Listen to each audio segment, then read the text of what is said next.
Subscribe to our YouTube channel and press the bell icon so that you never miss any video lesson from Rao's IAS Study Circle. Hello and welcome to Daily News Simplified, an analysis of the Hindu newspaper from UPSC perspective. Today we will discuss the daily edition of the Hindu newspaper dated 6 January 2021. And the articles that we will discuss today are displayed on your screen. So let us start the discussion. Now, this article on page number 7 discusses the Chinese ambitions of becoming a great power. And in this, the author has particularly highlighted that what are the hurdles in China's ambitions of achieving this great power status. In this, he has highlighted the steps that China is taking to increase its dominance in the world. However, he has also highlighted that what are the issues or what are the roadblocks in these ambitions of China and the steps that China is taking presently. So, in this regard, he has highlighted that if China wants to become a great power or a global power, it can't just rely on the economic and the military might that it has currently. Now, we note that China has become a very important economic player globally, and it is also working on the modernization of its military. However, the author says that if it relies only on these economic and the military measures, it is unlikely to achieve this status of great power as the US currently has. So the author says that it will have to do more to achieve this ambition, and in this regard, he has highlighted the qualities that made the United States of America the global power, and if China wants to achieve that status in the near future, it will have to move beyond its narrow vision of dominating the world through the economic and the military might. So, some of the points that we discuss here regarding the rise of China or the ambition of China of becoming a great power can be used in writing answers in the general studies paper 2 in the topic international relations. And some of the points that we discuss here can also be used in essay writing. Now, in the DNS of 28th December 2020, we have clearly discussed how China's rise has been till now and what is China now doing to assert itself globally. So, accordingly, after 1970, China adopted a policy of peaceful rise. And it aimed at growing economic, political, and military power which would not pose a threat to the international community. And during this, it acted as a responsible world power. It focused more on soft power as compared to hard power, and it was committed to its own international issues, which means that it did not indulge itself needlessly in the global issues or it did not try to dominate the global issues.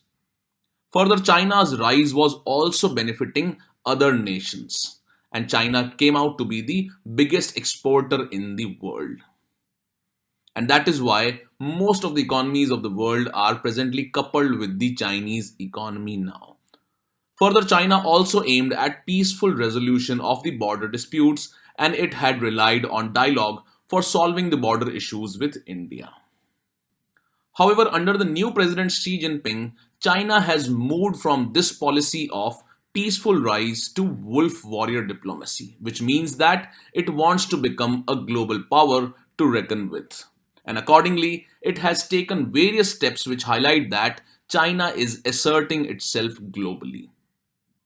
Further, these Chinese ambitions of becoming a global power were clearly visible in its move of launching military assaults against Taiwan, India, Vietnam, the Philippines, and Japan, etc. Also, we note that domestically, China has been dominating the issues in Hong Kong and Taiwan. In this, we know that China has passed the extradition law, the national security law, and the expulsion of lawmakers law in the Hong Kong region, which was a relatively autonomous region as compared to the original Chinese mainland. Further, China has been asserting its sovereignty over Taiwan. Also, when it comes to foreign policy, China is indulged in border disputes with India, and we note that aggressive clashes were seen in the Galwan Valley in the Ladakh region, in which 20 Indian soldiers died. Again, Chinese aggression over territorial claims have been seen in the South China Sea, and China has imposed trade curbs on Australia, and it is currently indulged in a trade war with United States of America. Further, China is also pursuing an assertive economic policy whereby it wants to shift from or make China less dependent on the world and it wants to make world more dependent upon China. So in this regard, after going through the key aspects that were discussed in the DNS of 28 December 2020, let us look at what is China doing to achieve this great power status? And after that, we'll look at the hurdles or the roadblocks that are there in these Chinese ambitions. So, in this regard, the author says that China is closely following the US model to achieve the great power status. And we note that the United States of America has dominated the global politics, and especially after the fall of the erstwhile USSR and the end of the Cold War. And it was commonly said that the world had now become unipolar because US was the only dominant power in the global politics or the global geopolitics. So now how is China trying to follow this US model of achieving the great power status? So in this regard, the author says that it aims at mastering emerging technologies, it also aims at modernizing the armed forces and also setting up a network of allies. Further, China has been working on achieving supremacy in the emerging technologies, and in this regard, it has worked hard to achieve supremacy in 5G, artificial intelligence, quantum computing, new materials, and including forced transfer and stealing of technology. So, China is trying to master all the emerging technologies globally so that it can dominate the world based on such supremacy. Further, China has borrowed the US concept of restructuring the armed forces and it has introduced the Joint Theater Commands, which currently the United States of America has. Also, China has commenced a rapid military buildup, which is unprecedented in peacetime in recent history. And accordingly, it aims at rivaling the United States of America's military capability by 2049, and that is the aim of current president of China, Xi Jinping. Also, it needs to be learned that China has the biggest navy in the world presently. Besides all these steps, we note that China had started the Belt Road Initiative and it seeks to dominate the world economically. And for this, it is seeking new markets and allies for political, economic, and strategic use. Also, China is building new ports that are strategically important for China. And in this regard, new ports for civilian and military use are being constructed in the Gwadar in Pakistan, Jusk in Iran, Djibouti, Hambantota in Sri Lanka, Sihanoukville in Cambodia, and other places. And all these aim at projecting its power globally or beyond the Chinese borders. So, all these steps that are being taken by China highlight that it has the ambitions of becoming a great power. And in this, it is closely following the US model and it aims at mastering all the emerging technologies and also modernizing the armed forces. Further, it also aims at building a network of allies through its Belt Road Initiative and economic diplomacy. Further, it is also involved in constructing strategic ports which can increase its dominance and power overseas, that is beyond the Chinese region. However, there are certain issues with this Chinese approach. So let us look at what are the hurdles in the China's ambitions of becoming a great power in the global geopolitics. Now, highlighting the issues with the Chinese economy, the author says that there have been lack of reforms in the economy in China to meet the present requirements of the global economy. In this regard, the author says that Chinese economy has been dominated by the government. And further, it increasingly relies on the public sector. Also, China has slowed down its market reforms and there has been accumulation of high debt and unproductive expenditures. Further, there has been lack of reforms in education and health and also concerns are being raised about erosion of human freedoms or the human rights and China is being increasingly isolated due to its aggressive policies. Further, economically, China does not have the advantage of cheap labor and the favorable international environment that it had in the last few decades. And we note that the Chinese exports were the most competitive ones because of the cheap labor that was available with China and also the favorable international environment, that is, nobody looked China as a threat. And accordingly, most of the exports were done from China globally. Further, it has been highlighted that little attention has been paid to improve the quality of education in science, technologies, and mathematics. And they were the founding stone of the success of the Western democracies, and especially that of United States of America. Further, experts have highlighted that the Chinese military capabilities and the high technology that is required to modernize the army are also lacking. And in this regard, the capability of high technology equipment like the fifth generation fighter aircraft, aircraft carriers, long range bombers remain inferior in China, and that is because China is unable to procure or indigenize advanced technologies. Also, the Chinese Belt Road Initiative projects have come under a scanner, and it is seen that China is scaling back its Belt Road Initiative projects because most of them have become financially unviable. Further, the President Xi Jinping is more concerned about the growth of corruption and its impact on the control of the Communist Party of China. So he sees that because of the growing corruption, his control over the Communist Party is decreasing. And that is why he has slowed down the market reforms. However, he needs to understand that these market reforms and the economic prowess and the economic might of China has been the backbone of China's prosperity in the last 3 decades. Further, it is being seen that China is becoming isolated globally, and that is because it has very few allies and friends. And the only friends and allies that the China presently have are Pakistan and North Korea. Further, China has failed to deliver on global public goods. Now, what is meant by this? So, in this regard, the author says that the United States' status as a global leader was based not only on its wealth and military power, but it was also based on various other factors. And these included an effective governance model, its ability to coordinate responses to international crises, further, its provision of global public goods, for example, the freedom of ideas, quality of education, foreign aid, encouragement of free trade, security of international shipping lanes, and its fight against terrorism. So it was not just about the wealth or the military power which made the United States of America a global leader. And if China keeps following this policy of dominating the world by its military and economic power, it is likely to fail because it will not create global public goods which are required to dominate the global geopolitics.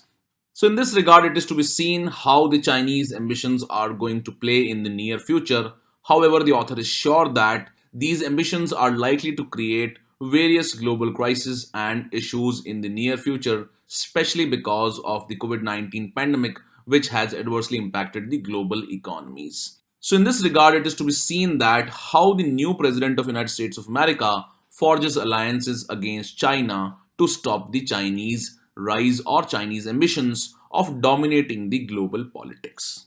So here we have seen certain steps that China is taking to achieve its ambition of achieving the global power or the great power status, and what are the issues that are impacting its ambitions. With this, let's take up the next news article now. Now, this article on page number 7 is related to India and the UK ties or the India and the United Kingdom's ties. Now, this has come into news because India has recently invited the Prime Minister of UK, Boris Johnson, on the Republic Day event. However, the Boris Johnson has expressed his inability to attend this event because of the growing COVID-19 situation in the United Kingdom because of the new strain that has been detected of the COVID-19. So, in this regard, this article highlights that India's choice of Republic Day guests have been based on India's foreign policy considerations. And in this regard, the recent invitation to Boris Johnson, the PM of UK, and especially in the background of Brexit, brings to light the India UK relations and its changing course. So, in this background, let us try and understand what are the key facts related to the India UK ties and what are the challenges that India and UK are going to face in terms of their relationship, especially in the background of the Brexit or the exit of UK from the European Union. And the aspects that we discuss here can be important for us from General Studies paper 2 point of view in the topic international relations. Now, if we look at the previous Republic Day guests, we find that in 2015, India had invited the US President Barack Obama. Now, the invitation to President Barack Obama was especially important because in the new government, India had highlighted that it will be tilting its foreign policy towards US. And especially India has done this in order to counter the rise of China and the increasing assertiveness of China. Further, we note that in 2020, our Prime Minister had hosted an event in which he invited the President of United States of America, Donald Trump. Further, in 2016, India invited the French President Francois Hollande, and we note that India has had really good relations with France, and India has been involved in large number of defense deals with the French government. And especially we note that the Rafale deal that India had finalized with the French government. Further, in 2017, India had invited the Crown Prince of United Arab Emirates or the UAE. And UAE is one of the important partners of India in the West Asian region, and majority of the Indian expatriates are working in the UAE, and UAE is one of the destinations from which India receives large amount of remittances. Further, in 2018, India invited the ASEAN countries' leaders. And we note that at that point of time, India was negotiating the RCEP or the Regional Comprehensive Economic Partnership. And this RCEP was a trade deal between the ASEAN and its six free trade partners. However, India withdrew from the RCEP on the last moment. Again, in 2019, India had invited the South African president. In 2020, Mr. Bolsonaro was invited, who is the president of Brazil. And finally, in 2021, India has invited Mr. Boris Johnson, who is the Prime Minister of United Kingdom. So all these invitations of India on the Republic Day event highlight that these invitations have been based on the foreign policy considerations for India. Further, the author highlights that there is much common between India's invitation to invitees like Bolsonaro, Johnson, and Trump. And what are these commonalities? So, these commonalities highlight that these are the countries which have been the most adversely impacted because of the COVID 19. Again, these are the three leaders who were themselves infected by the COVID 19 virus. Further, these heads of the government are considered to be populist nationalists who advocate to make their country great again, or they believe in the approach of their country first, or which is commonly said to be my country first approach. Further, their democratic politics is very self centered, or they are based on personality cult. And again, these leaders are averse to criticism. Further, Boris Johnson had risen to power in UK by his Brexit campaign of 2016 and by revolting against Theresa May, who was the Prime Minister of UK. And in this regard, under Boris Johnson, UK has finally decided on the trade deal in the post Brexit era. And that is why this invitation at this point highlights that India aims at improving its relations with the UK, especially keeping in mind the opportunities that are there because of the Brexit. So, first, let us look at some important facts related to the India UK relations. Now, in this regard, 1.5 million persons of Indian origin presently reside in Britain or UK, which is a very high number. Secondly, 15 persons of Indian origin are the members of Parliament of the UK, and then there are 3 persons of Indian origin in the UK's cabinet. 2 persons of Indian origin are holding the important positions of finance and the home ministry in the United Kingdom. Besides this, before COVID 19, there were about 500,000 tourists that went from India to Britain annually, and twice that number came from Britain to India. Around 30,000 Indian students study in Britain, and this has been despite various restrictions in terms of opportunities after the graduation that are available to the students of Indian origin. Further, Britain is among the top investors in India, and also India is the second biggest investor in the United Kingdom, and it is also a major job creator. Further, the trade between India and UK stands at about $16 billion, and the trade deficit with UK that India has is very small as compared to the trade deficit that India has with other countries of the European Union, for example, Switzerland, Germany, and Belgium. Now, what are these changing dynamics and what is the relevance of the invitation of UK's PM to India? Now, we note that recently the Brexit deal was finalized, and accordingly, UK is likely to pursue new policies in the near future. And that is why this becomes a very important moment for India to pursue the policies with UK, especially in the background of Brexit. Further, we note that UK is a permanent member of the United Nations Security Council, And also, India has been recently elected as the non-permanent member of the UNSC for next 2 years. So in this regard, it is to be seen that how India and UK collaborate in the UNSC in the near future. For the United Kingdom will be hosting India as an invitee to the G7 and also the climate change negotiations and the future course of action that the countries are likely to take regarding the Paris deal. Now, regarding Brexit, we have already discussed the issue of Brexit deal in detail in the DNS of 3rd January 2021. And in this, we have discussed the key aspects of the UK EU trade deal and what is going to change after the UK EU deal. And finally, we have looked at the challenges and opportunities that India is likely to face because of Brexit. So you can go through this DNS and try and understand the issue of Brexit in detail. Further, in the DNS of 31st May 2020, we have discussed in detail what is the G7 group or what is the background of G7 grouping. And in this regard, you need to learn about the members of the G7 grouping because in the prelims of 2020, a question was asked regarding the members of G20 grouping. And as such international groupings and their members become very important for us from the preliminary examination point of view. So after this, let us look at what are the challenges that India is likely to face regarding its collaboration with UK, especially in the background of Brexit. However, before going through this, you should try and learn about the challenges and opportunities that are there for India after the Brexit that we have discussed in the previous DNS video of 3rd January. Now, it is being said that post-Brexit, when UK has exited the European Union, it will look for opportunities elsewhere.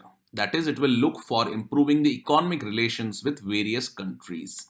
And in this regard, the Brexit requires the United Kingdom to improve its relations with the Asian economies who are witnessing high growth rates. And in this background, UK will be looking for economic opportunities with India. Now, India has been trying to finalize the broad-based trade and investment agreement with the European Union, and the negotiations have been going on for past decade. However, this BTIA is yet to be finalized because of various contentious issues. Now, here it needs to be highlighted that a question was asked in the prelims examination related to BTIA in the year 2017.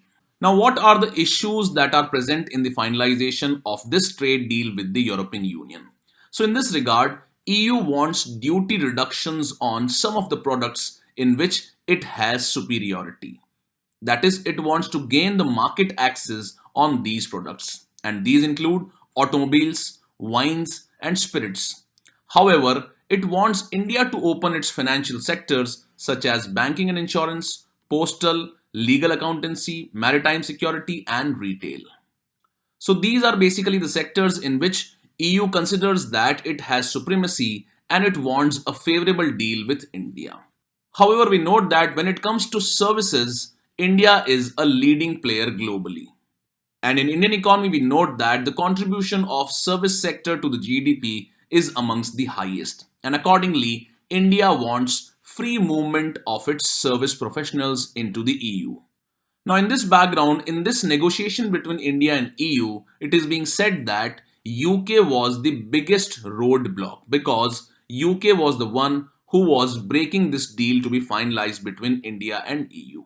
So in this regard, the author highlights that the same obstacles will remain even after the Brexit. And it will be difficult for India and UK to finalize a good trade deal. And why is it so? And it is so because both India and UK are predominantly services oriented. That is, both their economies are dominated by service sector. So as we note that India will require free movement of its service professionals, Britain will try to resist it through its point-based system for the immigrants. That means it will not easily allow the Indian service professionals to enter into UK. Further, we note that India had recently withdrawn from the Regional Comprehensive Economic Partnership or the RCEP. And this was a trade deal between the ASEAN countries and its 6 free trade partners. However, India withdrew from the RCEP on the last moment. And that was mainly because of the presence of China in this RCEP deal, and also it was likely to adversely impact the India's trade deficit with various countries. And in this regard, India has been placing greater stress on some aspects of trade. For example, India has been placing stress on the country of origin for various products that are imported into India. And also, what is the percentage of value addition that the other country is going to do when it is exporting something to India? And that is mainly because India has been skeptical about the Chinese exports into India. And that is because of the fears of dumping of exports from China into India, and which has adversely impacted the trade deficit for India with China. So accordingly, India will be placing, or India has stressed on placing more stress on the country of origin of the products, and also what is the percentage of value addition that that country is doing in its exports. So in this regard, the author is skeptical that India and UK might finalize a trade deal. However, this might cover only limited items, and these might include pharmaceuticals, financial technology, chemicals, defense production, petroleum, and food products. And it is not likely to be a very broad based trade deal in the near future. However, invitation to Boris Johnson, especially in the post Brexit era, is crucial for India because India wants to have a favorable trade deal with UK, and this is mainly because UK will also be looking for improving its trade relations with India and other Asian economies. And that is a sort of opportunity that is available for India. So these are few important aspects that have been highlighted in this article. With this, let's take up the next news article now. Now, this article on page number 14 talks about a report which has been released by the World Bank. And in this regard, the World Bank has published the Global Economic Prospects Report of 2019. And this report documents the various risks and challenges that are present for the global economic growth. Now, this report highlights that although the global economic output is recovering from the collapse that was triggered by the lockdowns because of COVID-19 pandemic, this global economic output will remain below the pre-pandemic trends for a very long period of time. And the global GDP growth rate is expected to be around 4% in 2021, and it is below the 5% growth rate which was registered prior to COVID-19. In this regard, the report has recommended that the governments must step up investment to lay the foundations for a durable, equitable, and sustainable global economy. Now, the aspects of this report are not important for us from the exam point of view. However, in the preliminary examination, questions are asked based on important reports or indices that are released by important organizations. So, for example, in the year 2015, in the preliminary examination, a question was asked related to this report about which this article has appeared in the newspaper. And it read, which one of the following issues the Global Economic Prospects Report periodically? And the answer was World Bank. Again, a lot of questions have been asked regarding the indices and the reports that are released by IMF, the World Economic Forum, and other important global institutions. So now if you go through the prelims compass of economy section that is easily available on the eLearn platform of Rouse IAS, you will find a list of important reports and indices that are released by important international institutions. So for example, the World Trade Outlook Report, the World Trade Report, and the World Trade Statistical Review are released by World Trade Organization. Then IMF releases the World Economic Outlook, Global Financial Stability Report, Fiscal Monitor, External Sector Report, and the Global Housing Watch. While the World Bank releases World Development Report, Ease of Doing Business Report, etc. So do go through the prelims compass of economy and learn about these important reports that are released by important international institutions, and they have been listed in a tabular manner in the prelims compass of economy section. And that is a very important aspect for us from the prelims examination point of view, because continuously a question has been asked on this particular aspect, that is, which report or indices are released by important international institutions. With this, let's take up the next news article now. Now, this article on page number 8 talks about the inauguration of the Kochi-Mangaluru LNG pipeline by the Prime Minister of India. In this regard, recently it was highlighted by the Petroleum Ministry that the government will be investing $60 billion to bolster natural gas infrastructure. And the details of this gas-based infrastructure and what are the likely benefits have been discussed in the DNS of 18 December 2020. So do go through this DNS and try and understand what are the steps that the government of India is taking for improving the natural gas infrastructure. Now, this article on page number 6 talks about the various anti-conversion laws that are being passed by the state governments like the Uttar Pradesh and the Madhya Pradesh.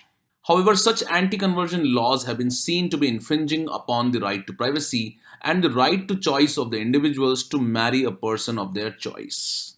And as such, this article highlights that the new marriage laws put state power and the law behind majoritarian communal biases, boosting regressive moves.